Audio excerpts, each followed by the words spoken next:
Episode 307. இந்த martial arts உலகத்தில் வலிமையானவனுக்கு அதிக லெவலில் இருக்கும் வீரனுக்கும் தான் மரியாதை என்பது உண்மைதான். அதில் எந்தவிதமான மாற்று கருத்தும் இல்லை. ஆனால் ஒரு வீரனுக்கு வீரன் வந்து கொண்டேதான் இருப்பான். ஒரு வீரனின் சண்டைகள் மறக்க முடியாத விஷயமாக இருக்கலாம். ஆனால் ஒரு நாள் அவனை ஒரு வீரன் வந்து வெல்லும் போது அது மிகவும் ஆச்சரியமாக இருக்கும். இருப்பினும் அதுவே நிதர்சனம். ஒரு காலத்திற்கு ஒரு வீரன் நிச்சயம் சரித்திரத்தில் இடம் பிடிப்பான்.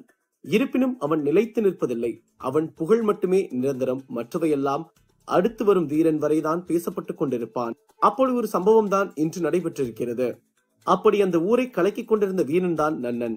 அவனை இன்று அருண் வீழ்த்தியது அங்கிருந்த பல மக்களுக்கு ஆதங்கமாக இருந்தது மற்றும் முகம் சுளிக்க வைத்தது. ஆனால் இதுதான் நிதர்சனம். அதை ஏற்றுக்கொண்டு சென்றுதான் ஆக வேண்டும். அதிலும் பலரும் எழுந்து நின்று அருணின் வெற்றியை பாராட்டினார்கள். நன்னன் கடந்த வருடம் எக்ஸ்பர்ட் லெவல் ரேங்கிங்கில் 2வது இடத்தில் இருந்தான். ஆனால் இந்த முறை அவன் டாப் 3 இடத்திற்கு கூட வரவில்லை என்பதுதான் அங்கிருந்த பலருக்கும் ஆதங்கமாக இருந்தது.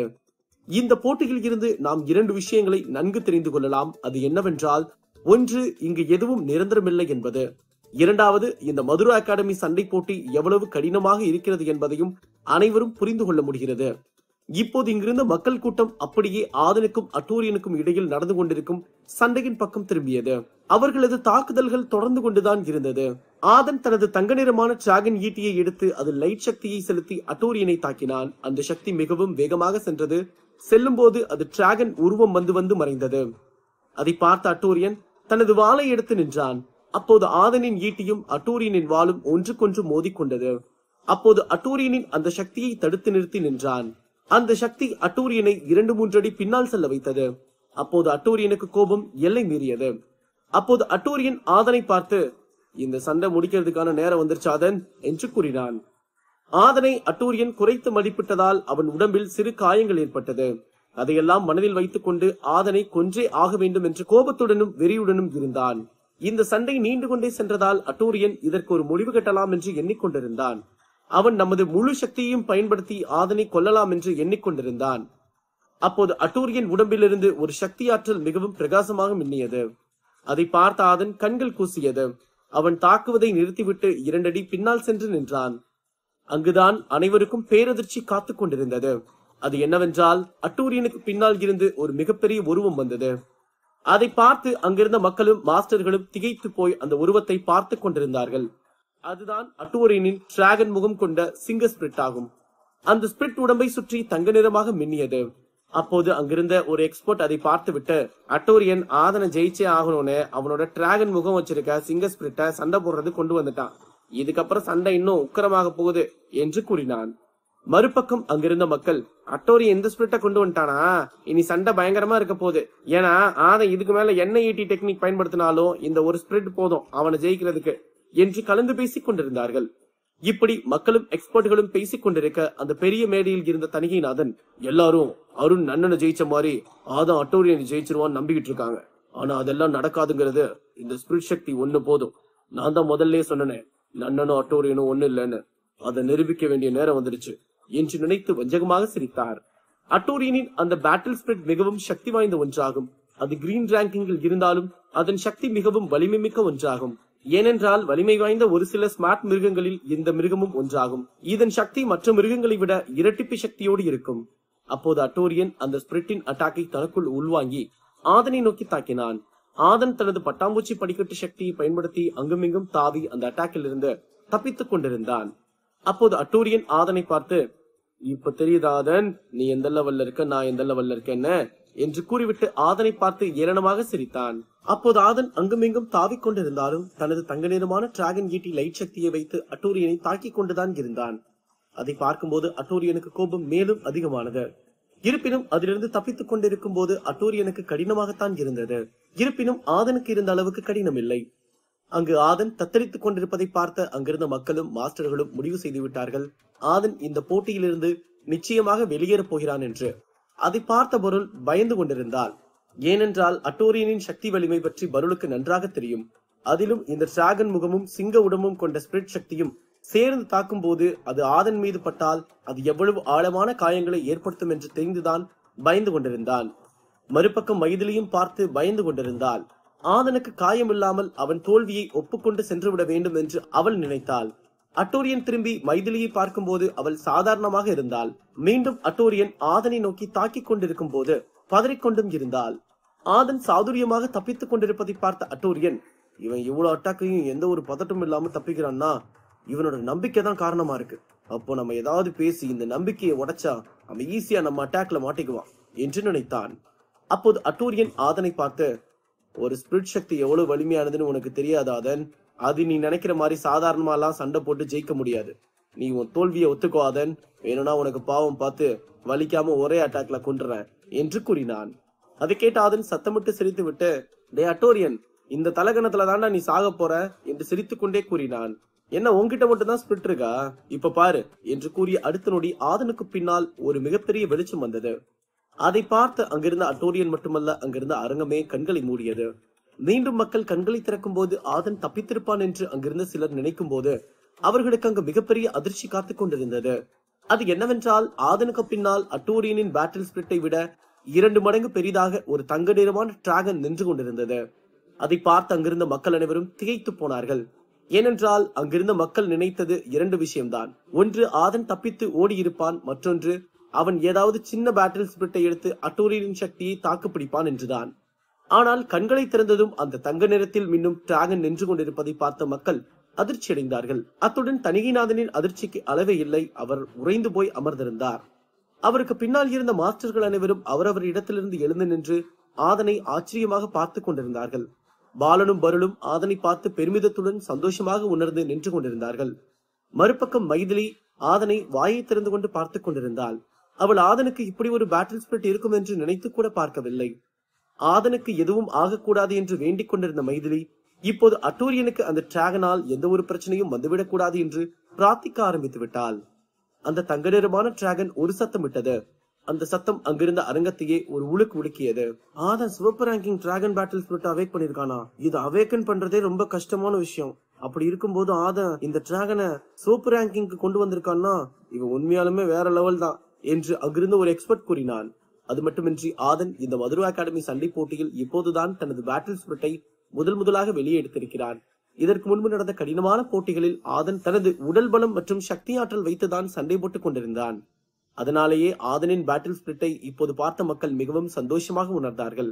அது மட்டுமின்றி இனிதான் சண்டை மேலும் வலுவாக இருக்கப் போகிறது என்று கலந்து பேசிக் கொண்டிருந்தார்கள். அந்த அரங்கத்தில் இருந்த பல லட்சக்கணக்கான மக்களும் அங்கிருந்த அனைத்து வம்சத்து எக்ஸ்பர்ட்களும் மேடையில் அமர்ந்திருந்த மாஸ்டர்களும் ஆதனையும் அந்த தங்க நிறமான டிராகனையும் தான் பார்த்து கொண்டிருந்தார்கள். ஏனென்றால் அங்கிருந்த அனைவருக்கும் தெரியும் தங்க நிறமான டிராகன் மார்ஷியல் ஆர்ட்ஸ் உலகத்தின் தலை சிறந்த பேட்டில் ஸ்பிரிட் என்று, மற்றும் இது டீமானிக் பீஸ்டுகளின் சிம்ம சொப்பனம் என்று மாஸ்டர்களுக்கு தெரியும். அதனால்தான் அதன் சக்தியை பார்க்க அங்கிருந்த அனைவரும் காத்துக் கொண்டிருந்தார்கள். மைதிலியின் பீனிக்ஸ் பறவை அவேக் செய்யும் போது அங்கிருந்த நாடே அந்த இடத்தில் தான் இருந்தது. அந்த பீனிக்ஸ் பறவையை பார்க்க நாடே காத்து கொண்டும் இருந்தது. ஆனால் இப்போது ஆதனின் தங்க நிறமான டிராகன் மைதிலியின் பீனிக்ஸ் பறவை மற்றும் அட்டோரியனின் டிராகன் முகமும் சிங்க உடம்பும் கொண்ட மிருகத்தை விட பல மடங்கு சக்தி வாய்ந்த ஒரு மிருகமாகும். அட்டோரியனுக்கு காத்திருக்கும் மேலும் ஒரு அதிர்ச்சி என்னவென்றால், அந்த டிராகன் ஸ்பிரிட்டை பார்த்த டிராகன் முகமும் சிங்க உடம்பும் கொண்ட பேட்டில் ஸ்பிரிட் தரையில் விழுந்து வணங்கியது. இருப்பினும் ஒருவன் அவேக் செய்துவிட்டால் அவனது கட்டளையை அந்த ஸ்பிரிட் செய்தாக வேண்டும் என்பதால் தான் அது சண்டை போட காத்துக் கொண்டிருந்தது. அட்டோரியன் பேட்டில் ஸ்பிரிட் செய்வதை பார்த்து ஆதனின் டிராகன் ஸ்பிரிட் சத்தமிட்டு கத்தியது. அந்த சத்தம் கேட்டு அங்கிருந்த நிலமே நடுக்கம் கண்டது. இதில் மேலும் ஒரு சிறப்பு என்னவென்றால், ஆதன் அவேக்கன் செய்துள்ள அந்த தங்க நிறமான டிராகன் ஸ்பிரிட்டை அந்த நாட்டில் யாரும் அவேக்கன் செய்ததே இல்லை. அப்போது அதை பார்த்த மைதிலிக்கு திடீரென்று பல மாதங்களுக்கு முன்பு நடந்த ஒரு விஷயம் ஞாபகத்திற்கு வந்தது. அது என்னவென்றால், மதுரை அகாடமி மாணவர்கள் தேர்வு போட்டியில் ஆதன் இந்த டிராகன் ஸ்பிரிட்டை வரவைத்து தான் மைதிலியை கதிகலங்க வைத்தான். இப்போது மீண்டும் அதை பார்த்த மைதிலிக்கு பயம் மேலும் அதிகமானது. ஏனென்றால் அன்று தனக்கு எதிராக டிராகன் ஸ்பிரிட்டை கொண்டு வந்து தன்னை வென்றான். இப்போது அவள் கல்யாணம் செய்து கொள்ள போகும் அட்டோரியனுக்கு எதிராக இந்த பேட்டில் ஸ்பிரிட்டை கொண்டு வந்திருக்கிறான் ஆதன் என்பதுதான் அவளது பயத்திற்கு காரணமே. இப்போது அவன் அந்த டிராகனுக்கு என்ன கட்டளையிட போகிறான் என்றுதான் மைதிலி பதட்டத்துடன் பார்த்து கொண்டிருந்தாள். ஆனால் பருள் மற்றும் வேங்கையன் மிகவும் சந்தோஷமாக அமர்ந்து பார்த்து கொண்டிருந்தார்கள். வேங்கையனும் இப்போதுதான் ஆதனின் இந்த பேட்டில் ஸ்பிரிட்டை முதலாக பார்க்கிறான். இருப்பினும் அவனுக்கு இருந்த சந்தோஷம் அளவில்லாமல் இருந்தது. ஆதன் இந்த பேட்டில் ஸ்பிரிட் வைத்திருப்பான் என்று அங்கிருந்த மக்களும் சரி எக்ஸ்பர்ட்களும் சரி நினைத்து கூட பார்க்கவில்லை. இருப்பினும் ஆதன் எந்த ஒரு பந்தாவும் இல்லாமல் அமைதியாகத்தான் நின்று கொண்டிருந்தான். வானத்திற்கும் பூமிக்கும் கம்பீரமாக நின்று கொண்டிருக்கும் டிராகனை பார்த்த அட்டோரியன் சற்று பதட்டமடைந்தான். ஆதனின் சக்தி அதிகமானது, அட்டூரியனால் தாக்குப்பிடிக்க முடியவில்லை. அப்படி இருக்கும்போது இந்த டிராகன் சிவப்பு ரேங்கிங்கில் இருப்பதை பார்த்து அட்டூரியனுக்கு கதி கலங்கியது. இருப்பினும் அட்டூரியன் தனது கெத்தை விட்டுவிடக் கூடாது என்று நினைத்துக் கொண்டு அவனது பயத்தை தனக்குள்ளேயே மறைத்துக் கொண்டு அவனது பேட்டில் ஸ்பிரிட்டை பார்த்து ஆதனை அட்டாக் செய்ய உத்தரவிட்டான். அப்போது அட்டூரியன் பேட்டில் ஸ்பிரிட் ஆதனை நோக்கி வேகமாக ஓடி வந்தது. அப்போது அந்த அரங்கமே அதிர்ந்தது. இருப்பினும் அங்கிருந்த அனைவரும் அங்கு அடுத்து என்ன நடக்கப் போகிறது என்று கவனமாக பார்த்து கொண்டிருந்தார்கள். அப்போது ஆதன் மெதுவாக திரும்பி தனது டிராகன் பேட்டில் ஸ்பிரிட்டை பார்த்து கண் காட்டினான். அடுத்த நிமிடம் அந்த டிராகன் அட்டூரியனின் பேட்டில் ஸ்பிரிட்டை நோக்கி வேகமாக ஓடி சென்றது. ஆதனின் டிராகன் ஸ்பிரிட் ஓடும்போது மேலே வானமும் கீழே பூமியும் நடுங்கியது. இரண்டு பேட்டில் ஸ்பிரிட்டும் ஒன்றுக்கொன்று மோதிக்கொண்டது. அந்த சத்தம் அங்கிருக்கும் அனைவரது தலையிலும் இடி விழுந்தது போல சத்தம் கேட்டது. அந்த டிராகன் ஸ்பிரிட் அட்டூரியனின் டிராகன் ஸ்பிரிட்டை அடித்து துவம்சம் செய்து கொண்டிருந்தது. மறுபக்கம் ஆதனும் தனது தங்க நிறமான டிராகன் ஈட்டியை எடுத்து அட்டூரியனை பார்த்து, அட்டூரியன், அங்க அது சண்டை போடட்டும், இங்க நம்ம சண்டை போடலாம் என்று கேட்டுவிட்டு அந்த டிராகன் ஈட்டியை தூக்கி அட்டூரியனை நோக்கி எறிந்தான். அதை பார்த்த அட்டூரியன் தனது சக்தி வாய்ந்த மற்றும் ஆற்றல் சக்தி மிக்க வாளை எடுத்து அந்த ஈட்டியை தடுத்து நிறுத்தினான். அவர்களுக்கு அந்த பக்கம் அட்டூரியன் ஸ்பிரிட் அடிவாங்கிக் கொண்டிருப்பதை பார்த்த தணிகைநாதன் மற்றும் அங்கிருந்த சைகன் வம்சத்து வீரர்கள், மக்கள், எக்ஸ்பர்ட்கள் அனைவரும் பதட்டமாக பார்த்து கொண்டிருந்தார்கள். ஏனென்றால் அவர்கள் ஆதன் தங்களது இளவரசருடன் இப்படி சமமாக சண்டை போடுவான் என்று நினைத்து கூட பார்க்கவில்லை. ஆனால் இப்போது அவர்களுக்கு ஒன்று மட்டும் நன்றாக தெரிந்தது. அது என்னவென்றால் அட்டூரியனின் நிலை இப்போது ஆபத்தில் உள்ளது என்பதுதான். மறுபக்கம் அட்டூரியனின் பேட்டில் ஸ்பிரிட் மெல்ல மெல்ல ஆதனின் டிராகனிடம் அடிவாங்கி சோர்வாகி கொண்டிருந்தது. அதை பார்த்த சயகன் வம்சத்து வீரர்கள் பேரதிர்ச்சி அடைந்தார்கள். ஆதன் அட்டூரியனை கொல்வானா மாட்டானா? தணிகைநாதனுக்கு காத்திருக்கும் பேரதிர்ச்சி என்ன? அடுத்தடுத்து கதைக்களத்தில் காத்திருக்கும் சுவாரஸ்யமான சம்பவங்கள் என்ன? எபிசோட் 308. ஆதன் அட்டூரியனை வெல்வதற்கு முன்பு ஆதனின் டிராகன் ஸ்பிரிட் அட்டூரியனின் ஸ்பிரிட்டை அடித்து காயப்படுத்திக் கொண்டிருந்தது. அதை பார்த்த மக்களுக்கும் சைகன் வம்சத்து வீரர்களுக்கும் எக்ஸ்பர்ட்களுக்கும் பேரதிர்ச்சியாக இருந்தது. அப்போது ஆதனின் டிராகன் மிகப்பெரிய சத்தம் ஒன்றை எழுப்பியது. அதை பார்த்ததும் அங்கிருந்த மக்கள் மற்றும் அனைவரும் வேகமாக திரும்பி டிராகனை பார்த்தார்கள். அப்போது டிராகனிடம் இருந்து சென்ற சக்தி அந்த அட்டூரியன் ஸ்பிரிட் மீது பட்டதும் அதன் உடம்பு நடுங்க ஆரம்பித்தது. அதன் பிறகு அந்த ஸ்பிரிட் தரையில் தள்ளாடி கொண்டிருந்தது. அப்போது டிராகன் ஸ்பிரிட் காற்றில் பறந்து சென்று தனது காலை அந்த ஸ்பிரிட்டின் உடம்பில் வைத்து தரையில் அழுத்தியது. அப்போது அந்த அட்டூரியனின் ஸ்பிரிட் ஏதும் செய்ய முடியாமல் அப்படியே படுத்துக்கொண்டு சத்தமிட்டு கத்தியது. அந்த சத்தம் அங்கிருந்த அட்டூரியனுக்கு நெஞ்சில் இடி விழுந்தது போல இருந்தது. ஏனென்றால் அவனது பேட்டில் ஸ்பிரிட்டை எந்த ஒரு மிருகமும் தோற்கடித்தது இல்லை. ஆனால் முதலாக ஆதனின் டிராகன் அந்த ஸ்பிரிட்டை தனது காலுக்கடியில் போட்டு நின்று கொண்டிருந்ததுதான் அவனுக்கு ஆச்சரியமாகவும் அதிர்ச்சியாகவும் இருந்தது. அப்போது அதை பார்த்த அட்டூரியன் தனது சக்தியை எடுத்து டிராகன் மீது தாக்கினான். அதை பார்த்த டிராகன் ஸ்பிரிட் கண்ணிலிருந்து சிவப்பு நிறமான லைட் சக்தி வந்து அட்டூரியனை அடித்தது. அந்த சக்தி பட்டதும் அட்டூரியன் வாயிலிருந்து இரத்தமாக வந்தது. அதை பார்த்து அங்கிருந்து மக்கள் அனைவரும் திகைத்து போனார்கள். அப்போது ஆதன் அட்டூரியனை பார்த்து, என்னப்பா, உன் ஸ்பிரிட்டை யாராலும் அடிக்க முடியாது, உன்னை யாரும் அடக்க முடியாதுன்னெல்லாம் அடுக்கடுக்கா வசனம் பேசின, இப்ப என்னடா வாயில வெத்தலை பாக்கு போட்டு துப்பிட்டு இருக்க என்று கிண்டலாக கூறிவிட்டு தனது சக்தியை எடுத்து அட்டூரியனை நோக்கி தாக்கினான். அதை பார்த்த அட்டூரியன் அப்போதும் அவனது வாளை வைத்து அந்த சக்தியை தடுத்து நிறுத்தினான். அப்போது மறுபக்கம் மிகப்பெரிய சத்தம் கேட்டது. அது என்னவென்று திரும்பி பார்த்த அட்டூரியனுக்கு பேரதிர்ச்சி காத்து கொண்டிருந்தது. அது என்னவென்றால் அட்டூரியன் ஸ்பிரிட்டை டிராகன் ஸ்பிரிட் முழுவதுமாக தனது கட்டுப்பாட்டுக்குள் கொண்டு வந்து விட்டது. அப்போது அந்த டிராகன் ஸ்பிரிட் வானத்தை பார்த்து சத்தமிட்டு கத்தியது. அந்த சத்தம் கேட்டு மீண்டும் அந்த அரங்கமும் பெரிய மேடையும் அதிர்ந்தது. அதன் பிறகு டிராகன் ஸ்பிரிட் வானத்தில் பறந்தது. அப்போது அங்கிருந்த அனைவரும் கண்ணிமைக்காமல் அந்த டிராகனை பார்த்து கொண்டே இருந்தார்கள். அது அந்த மார்ஷியல் ஆர்ட்ஸ் உலகத்தின் ஸ்பிரிட் கிங் போல உயர்வாக வானத்தில் அங்குமிங்கும் பறந்து கொண்டிருந்தது.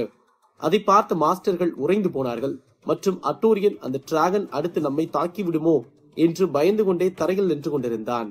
அப்போது அங்கு தரையில் கிடந்த அட்டூரியன் ஸ்பிரிட்டை பார்த்து அட்டூரியன் அதற்கு அருகில் செல்லும் போது டிராகன் ஸ்பிரிட் வானத்தில் இருந்து தனது வாயை மட்டும் திறந்தது.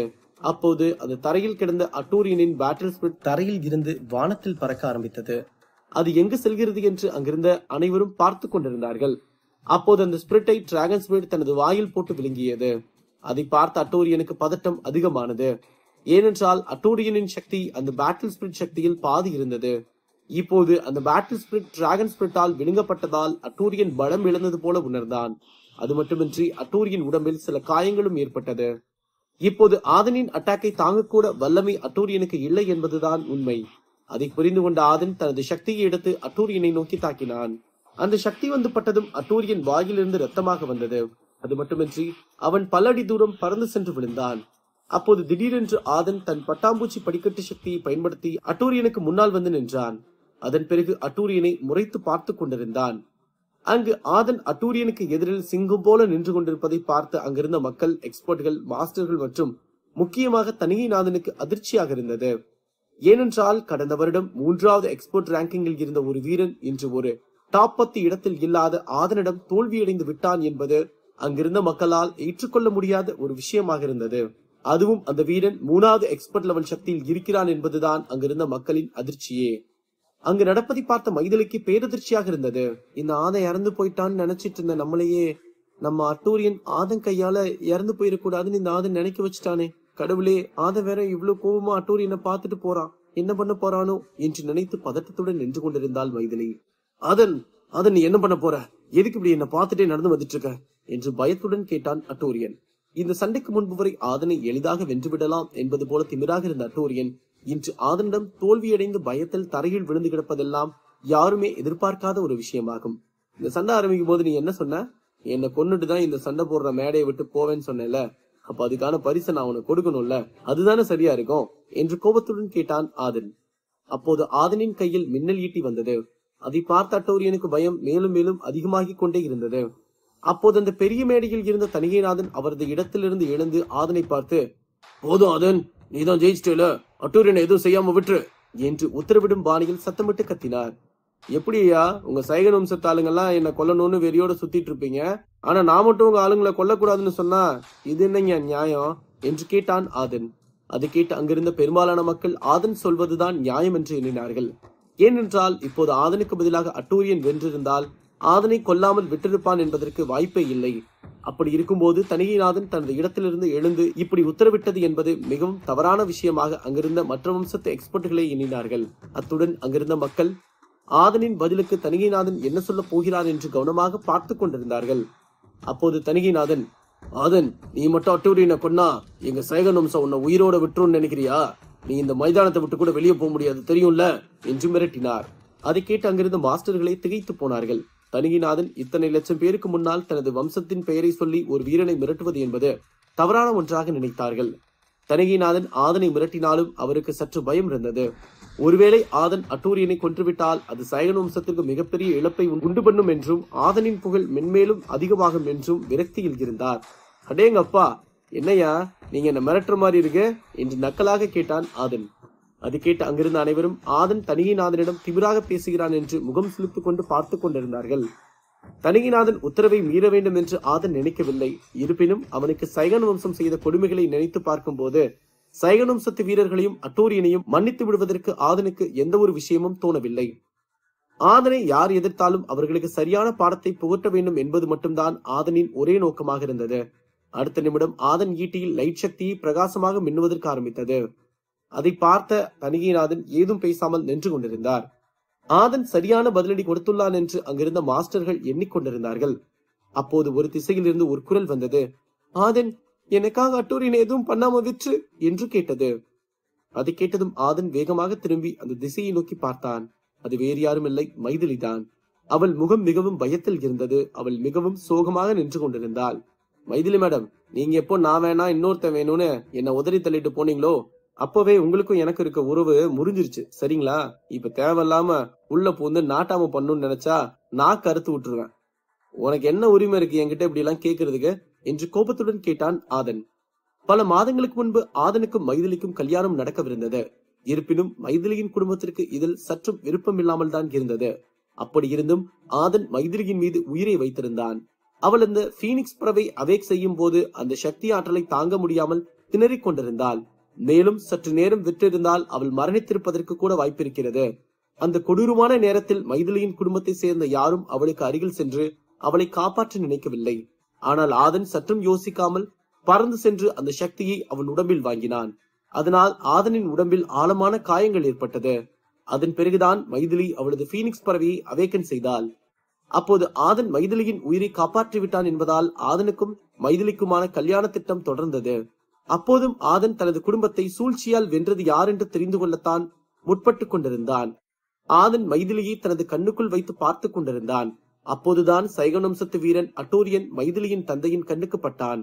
அவர்களது வீரம் தெரிந்த மைதிலியின் அப்பா ஆதனுடன் மைதிலியை கல்யாணம் செய்து வைப்பதாக கூறியிருந்த வாக்கை திரும்ப பெற்று விட்டார். அதன் பிறகும் ஆதன் பலமுறை முயற்சி செய்தான். இருப்பினும் அட்டூரியன் மிகவும் பலசாலியாக இருந்ததால் மைதிலி மனம் மாறி அட்டூரியனின் பக்கம் சாய்ந்து விட்டாள். அத்துடன் அட்டூரியனை வைத்து ஆதனை கொன்றுவிட்டால் இந்த பிரச்சனை முடிவுக்கு வந்துவிடும் என்று நினைத்தால் மைதிலியும் அவளது குடும்பத்தாரும். அந்த விஷயம் ஆதனுக்கு தெரிய வந்த நாள் முதல் அவன் மைதிலி மீது வைத்திருந்த அதீத காதலை மறக்கவும் முடியாமல் நினைக்கவும் முடியாமல் மிகவும் தவித்து போனான். அதன் பிறகு சில நாட்கள் அவன் தனது சக்தி ஆற்றல் மற்றும் வாரியர் லெவலில் கவனத்தை வைத்தான். அந்த காதல் நினைவுகள் எல்லாம் நெருப்பில் விழுந்த காகிதமாக கருகி சாம்பலானது. இப்போது ஆதனின் வார்த்தைகளை கேட்ட மைதிலிக்கு கன்னத்தில் அறை விழுந்தது போல இருந்தது. அங்கிருந்த மக்கள் அனைவரும் மைதிலியைத்தான் பார்த்து கொண்டிருந்தார்கள். அந்த வார்த்தைகளை கேட்டு சில நிமிடம் மைதிலிக்கு என்ன பதில் சொல்வதென்று தெரியாமல் வாயடைத்து நின்று கொண்டிருந்தாள். இருப்பினும் மைதிலியின் குடும்பத்தார்கள் தான் முதலில் தவறு செய்தார்கள். மைதிலி ஆதனுடன் சரியாக பேசவில்லை என்றாலும் அவளுக்கு ஆதனை பிடிக்கும். ஆனால் அட்டூரியன் என்னும் வீரனை பார்த்த பிறகுதான் மைதிலியின் காதல் ஆதனிடமிருந்து அட்டூரியனின் பக்கம் மாறியது. மைதிலி எந்த இடத்தில் வலிமையாக இருந்திருக்க வேண்டுமோ அந்த இடத்தில் தான் பலவீனமாக மாறி அட்டூரியனின் பக்கம் சேர்ந்து விட்டாள். அதன் பிறகுதான் மைதிலி குடும்பத்தின் பேச்சிற்கு சம்மதம் தெரிவித்து ஆதனை கொல்லவும் விருப்பம் தெரிவித்தாள். இந்த தகவல் ஆதனுக்கு தெரிய வந்த போது அவனுக்கு கோபம் வரவில்லை, கண்ணீர் தான் வந்தது. அதன் பிறகு ஆதன் மைதிலியின் தங்கையான யாழினியை கடத்தி கொண்டு போனதால் மைதிலிக்கும் அங்கிருந்த அவனது குடும்பத்தாருக்கும் ஆதன் மீது இருந்த கோபம் எல்லை மீறியது. அத்துடன் அப்போது மைதிலி தனது குடும்பத்தின் முன்பு சைகன் வம்சத்தின் முன்பும் ஆதனையும் அட்டூரியனையும் ஒப்பிட்டு சொல்லி ஆதனை அசிங்கப்படுத்தினாள். ஆதன் தரையில் இருக்கும் புழுவை போன்றவன், அத்துடன் அட்டூரியன் வானத்தின் உச்சியில் இருக்கும் பருந்தை போன்றவன். இருவருக்கும் என்றும் சமமாக இருக்காது. என்றும் அட்டூரியன் தான் வீரன், ஆதன் ஒரு கோழை கோழை என்று பலமுறை சத்தமிட்டு கத்தினாள். அதையெல்லாம் ஆதன் ஒரு பக்கம் மறைந்து கொண்டு கேட்டுக்கொண்டுதான் இருந்தான். அந்த வார்த்தைகள் தான் ஆதனை மிகப்பெரிய மாவீரன் ஆக வேண்டும் என்ற எண்ணத்திற்கு கொண்டு வந்தது. மைதிலி யாரை மாவீரன் என்று எண்ணினாலோ அவன் என்று தரையில் விழுந்து கிடந்தான். அவள் யாரை கோழை என்று கத்தி கத்தி சொல்லி சைகன் வம்சத்தை பெருமைப்படுத்தும் விதமாக கூறினாலோ அந்த கோழைதான் இன்று வெற்றி வாகை சூடி சிங்கம் போல நின்று கொண்டிருந்தான். இப்போதுதான் மைதிலி அவள் பேசிய வார்த்தைகள் ஆதனுக்கு எவ்வளவு வலியை கொடுத்திருந்தால் அவன் இப்போது தன்னிடம் இப்படி பேசியிருப்பான் என்று நினைத்து கொள்ள முடிந்தது. அதனால்தான் அவளுக்கு அடுத்து என்ன பேசுவதென்று தெரியாமல் நின்று கொண்டிருந்தாள். அப்போது அங்கிருந்த தணிகைநாதன் ஆதனின் வார்த்தைகளை கேட்டு முகம் சுளித்துக் கொண்டு நின்று கொண்டிருந்தார். அத்துடன் அங்கிருந்த சைகன் வம்சத்து வீரர்களும் எக்ஸ்பர்ட்களும் மக்களும் எந்த மைதிலியின் வார்த்தைகளை கேட்டு பூரிப்புடன் சந்தோஷமாக இருந்தார்களோ இப்போது அந்த மைதிலியால் தான் தங்களது இளவரசன் இறந்து போக போகிறான் என்று அவள் மீது விரக்தியுடன் நின்று கொண்டிருந்தார்கள். அப்போது மாஸ்டர் மேடையில் இருந்த அனைவரும் அடுத்து ஆதனின் முடிவு என்னவாக இருக்கும் என்றுதான் எதிர்பார்த்து காத்துக் கொண்டிருந்தார்கள். அவர்களுக்கு அனைவரும் ஒன்றுதான். அதிலும் இப்போது போட்டியின் விதிமுறை மாறுபட்டதால் அவர்கள் இதில் குறுக்கீடு செய்ய எந்த ஒரு அவசியமும் ஏற்படவில்லை. அங்கிருந்த மக்களும் மைதிலியை மோசமாக ஒரு பார்வை பார்த்து கொண்டிருந்தார்கள். அப்போது அந்த கூட்டத்தில் இருந்த ஒருவன், இந்த அட்டோரியம் கூட மைதிலி இருக்கிறத பார்த்துட்டு எல்லாரும் பொறாமையில தானே அவளை பத்தி பொருளைய பரப்பிட்டு இருந்தாங்கன்னு நினைச்சிட்டு இருந்தேன். ஆனா இன்னைக்கு மைதிலியை பார்த்து கேள்வி கேட்கும் போது அவ எதுவும் பேச முடியாம நிக்கிறத பார்த்தாலே தெரியுது அதெல்லாம் பொய் இல்ல உண்மைதான்னு. இப்ப இந்த மைதிலி செஞ்ச விஷயத்த மாதிரியே ஆதன் செஞ்சிருந்தான்னா போதும், இங்க இருக்க பாதி பேர் இந்த ஆம்பளைங்களே இப்படிதான் பொண்ணுங்களை ஏமாத்தான் பிறந்திருக்காங்கன்னு பேச ஆரம்பிச்சிருப்பாங்க. ஆனா இப்போ இந்த தப்ப பண்ணது ஒரு பொண்ணுங்கிறதுனால எல்லாரும் வாய மூடிட்டு நிக்கிறாங்க பாருங்க. சே, இந்த பிரச்சனை நம்ம மார்ஷியல் ஆர்ட்ஸ் உலகத்துல இருக்காதுன்னு நினைச்சேன். ஆனா மத்த உலகத்தை விட இங்கதான் இது தலை விரிச்சு ஆடுது என்று கூறிவிட்டு தலையில் அடித்துக் கொண்டான். அதை பார்த்து அங்கிருந்த ஆண்களை விட பெரும்பாலான பெண்கள் தான் ஆம் என்று தலையசைத்தார்கள். அதை பார்த்த அந்த நபர் சற்று சந்தோஷமாக உணர்ந்தான். ஆதன் எடுக்க போகும் அடுத்த முடிவென்ன, டாப் 3க்குள் எப்படி சண்டை நடக்கப் போகிறது, அடுத்தடுத்து கதைக்களத்தில் காத்திருக்கும் விறுவிறுப்பான நிகழ்வுகள் என்ன